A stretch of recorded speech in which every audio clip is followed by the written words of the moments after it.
got myself a new selfie stick for the phone here. We'll see how this works. Maybe I can almost use two hands to do this. Or one hand, I mean. Got the Atari here, the 800 XL that I've been working on. Went through it, did some basic checks. I checked voltages coming in, looked okay. Then I went through and checked voltages on all of the chips across VCC. They all look good. I should add, I visually inspected all of it.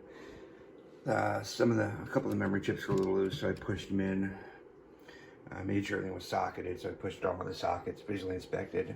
I haven't seen anything that jumps out at me as wrong with this board. So I went through and I put some IC probes on the clock, the 3 clock signals, and I grabbed like a 0 address line off one of the memory chips and put on the scope. And there's what it looks like.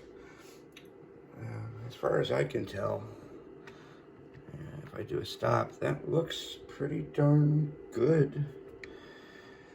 The clock looks okay. It's not completely square. It's life, right? It's normal. I do wonder about the bounce at the end there.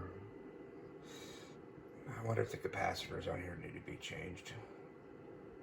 Maybe I just recap some of this stuff. They are old. But that's where it's at so far. It still doesn't work.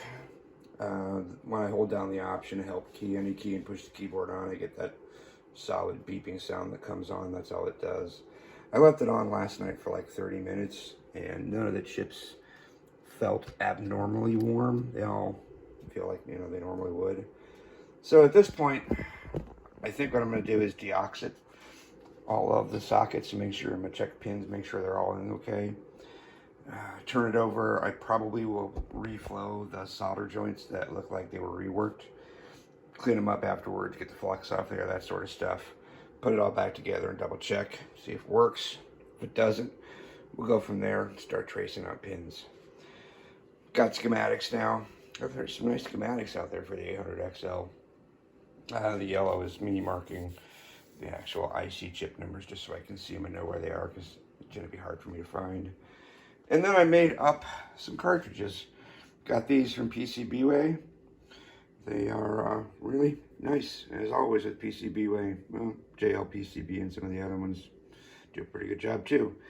Got a couple of Super Salt diagnostic cartridges and 2 different of the other cartridge boards, 8x8 and 4x16. Got them on there, all soldered and cleaned up.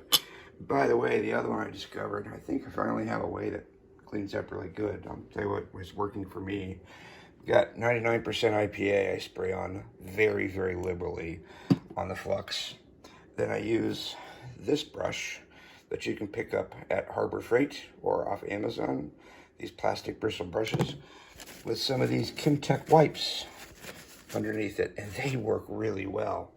So a combination of IPA, the brush, and the Kimtech, and I'm really pretty happy with how they cleaned up on the back here. They actually came out like really nice for a change. These are like some of the better boards I've done and cleaned up. So got those. I gotta find some ROM. I actually gotta find the Super Salt ROM first. Get some ROM chips, burn them on there. Which my TL866, the new version, went to the TIO48 or whatever. The prom burner, it has problems. I'm gonna have to fix that next. But I wanted to get back from VCF and get back on my Windows machine down here, so I could do it there instead of on the Mac, because it just doesn't work very well on the Mac at all, really. So, bored. I'll probably do that stuff tomorrow over lunch, maybe tomorrow afternoon after work. Get it cleaned up. I do have a resource. Know somebody with a working Atari 800 that I might be able to go over and pop my chips into his board and see if, test like the Antic, the Pokey. The CPU looks good, but check the socketed chips I can put in his board. Check the memory, just to make sure those chips are good, and if they aren't, then I know what the problem is and I can swap them out. But if they work, then I can focus on some of the other stuff. I think that's it right now. I'm bored. The other boards are made, and the cleaning supplies. Well, that's it. Laters.